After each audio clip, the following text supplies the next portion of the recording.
there is often some real pressure vented from a blowhole.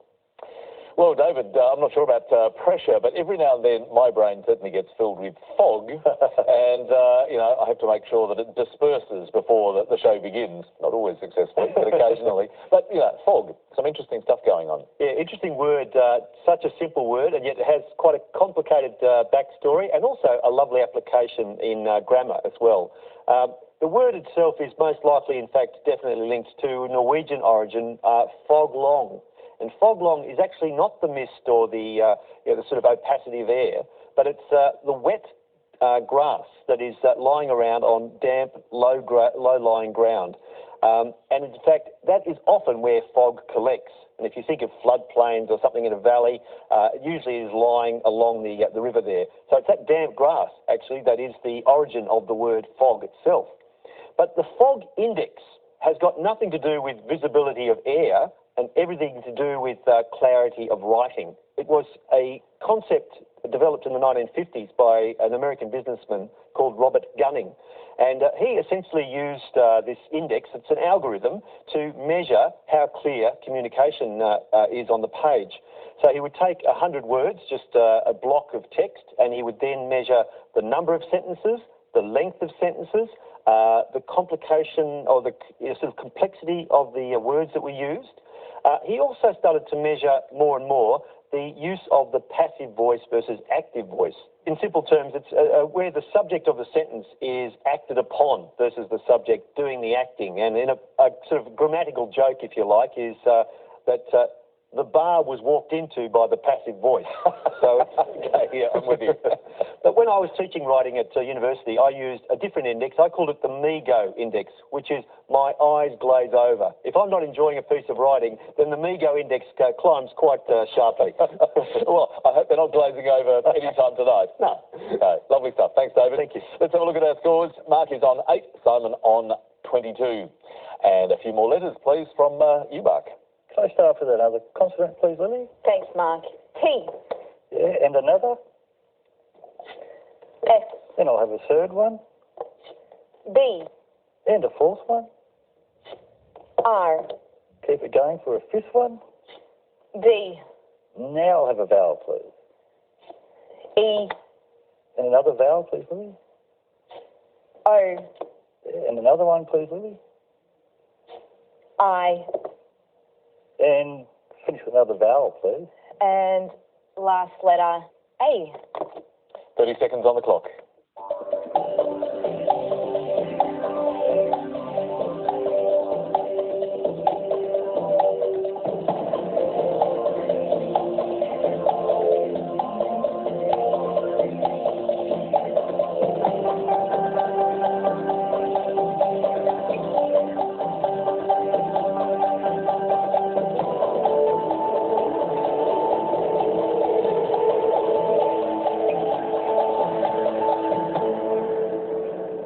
How did you go, Mark? I think I've got an 8.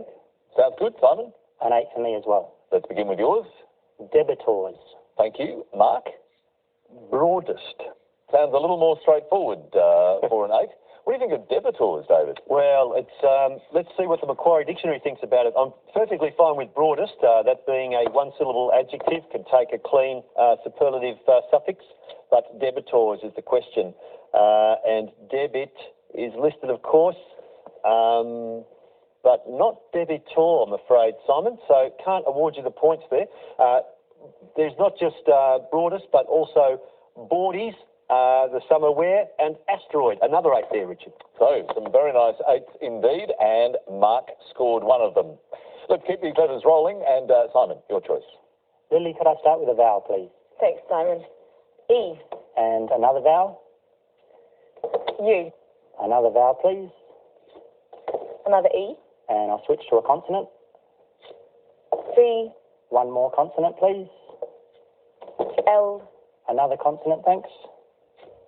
R. I'll have one more consonant, please. H. I'll have another vowel now. A.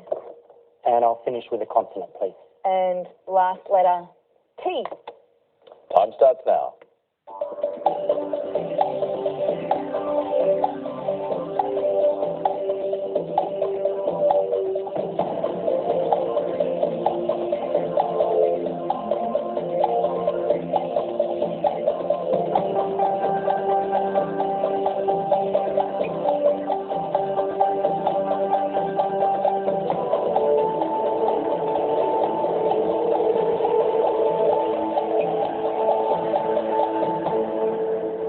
me that time, Simon. Well, I got an appropriate one for me, a 7.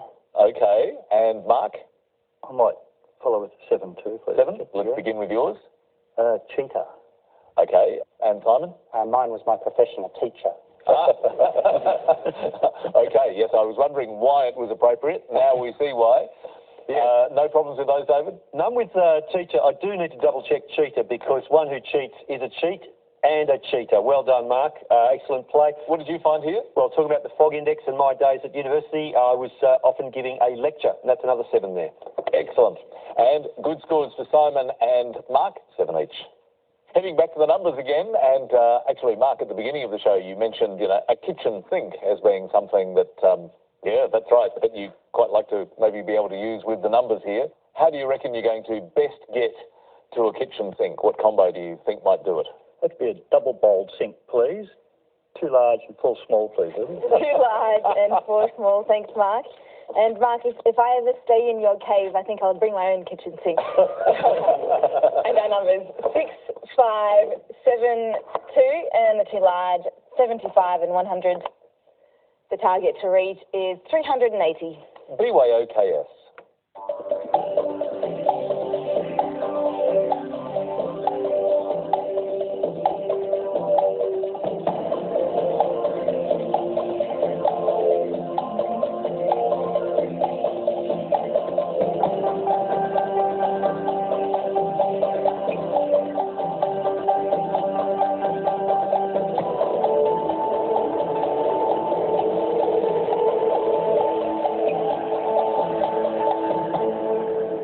So, Mark, how close did you guess? I didn't quite finish washing up, but I got 379.